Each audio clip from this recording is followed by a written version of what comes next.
Hello movie nerds, and welcome back to Cinematic Sarcastic, a podcast that talks all things movies and television. I'm Natalie, and I'm your host. On today's episode, we are going to talk about The Menu. This is a new movie. I don't know exactly how long it's been out. I want to say it's pretty recent. I just sat down and watched it, and I have some thoughts. So let's just jump into it. So The Menu is basically a film about a whole bunch of hoity-toity rich people, I guess. Rich people, very high-paid actors, let's say, people that work for what I'm assuming is probably like a hedge fund or some sort of financial, people that either make a lot of money or, they're elite in some way. And they all pay this outrageous price to go to a very exclusive restaurant that's on a private island. And the chef of this restaurant is played by Ralph Fiennes. And basically the entire movie is they've gone for this menu, this elite menu, private experience. And it has like a thriller twist to it. I'm not going to give up too many of the details. I don't want to spoil anything for anybody that hasn't seen the movie yet. But this movie, I feel like, was an incredibly interesting, I don't want to say fun, because I feel like fun is not the appropriate word, but an incredibly interesting and unique concept that, in my opinion, was just horribly executed. I love the concept and I love the idea of the menu, and I think that Ralph Fiennes obviously is an exceptional actor who I don't know that I have ever seen a movie with Ralph Fiennes in it where he doesn't do an absolutely outstanding job. And I think that he executed his portion of this film very well. But for some reason, I just thought everyone was acting like they were college students, like they'd never acted in a film before, Ralph being maybe the only exception. It all was just so ridiculous that it came off less interesting than what I feel the premise of it really called for. Like the overall, what the twist of the movie is, I feel like I haven't really seen another movie that twists in that way or brings such an interesting concept to something, that the fact that everyone was acting like this was like a teenage drama class or something really just tore it down for me, and it didn't make sense. And a lot of the stuff just like doesn't make sense. Like it takes away from the believability of the film. And I'm not even talking like believability as in, oh, could anything like this ever happen? Because I enjoy watching movies that have dragons in them and sorcerers and, whatever.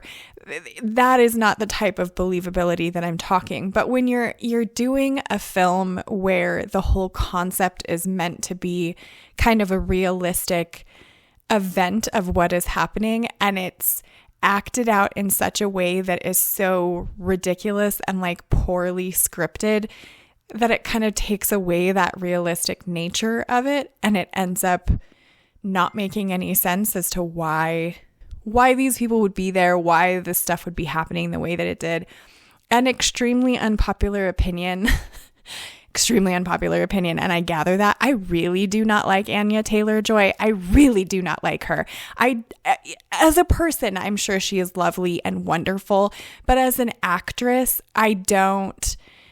she just has never really done it for me, I guess. I've never seen a movie with her in it where I walked away thinking that she had done an excellent job, and this is the same. I don't think she stands out in any way. I have never really seen her come to a movie in a way that I would go, oh, she's holding her own, in the way that some other people have. I don't think that she can command an audience the way that a lot of other actresses her age could do so. So for me, like her being kind of the center of attention of the movie, I was like, why? Because it's just right out of the gate, she's unlikable. And I don't think that she's meant to be likable. I mean, her character in the film is she's an escort, I'm guessing, or a prostitute of some kind. I was guessing escort. She's not really supposed to be at this event, but she's just like, I don't know, she's abrasive and just unlikable. And you would think as an escort that would not, like, she would have more personality. I don't know. Like, I've never been around an escort, but I feel like your entire job is to make the person that you're with kind of feel special or some kind, you know, like that's you're getting paid to kind of bring an experience, and she just is just deeply unlikable from go. Not that her date was any better. Her date for this whole movie experience was Nicholas Hoult, who I very much enjoy. I like him in Catherine, the television show Catherine the Great. But in this one, I don't know. I don't know. I had a hard I probably can say this is the only movie that I have not enjoyed watching yet couldn't turn it off. You know, like a lot of other films, if I don't like something pretty quickly, I will just turn it off and be like, okay, this is not for me. This doesn't, you know. But for some reason, The Menu, I like kept waiting for it, thinking like, oh, any minute now, something is going to switch and, you know, it'll be something else. And it never did get there. I was just like, oh, no, it's like this throughout. Got it.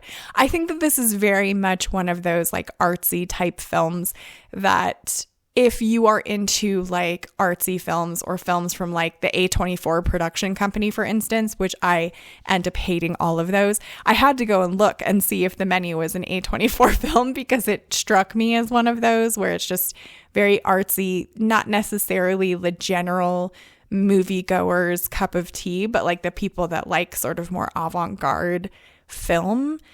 This is probably going to be right up your alley if that is something that you enjoy. But for me, definitely not a win. It's not one that I would recommend. It's not one that I will watch again. And that's sort of a bummer because I do really love Ralph Fiennes. I think that he is exceptional. I love him. Him and his brother both. But yeah, it's not a win for me. So those are my thoughts on The Menu. I would love to know what you thought of The Menu if you saw it. Subscribe if you want to join the Movie Nerd family.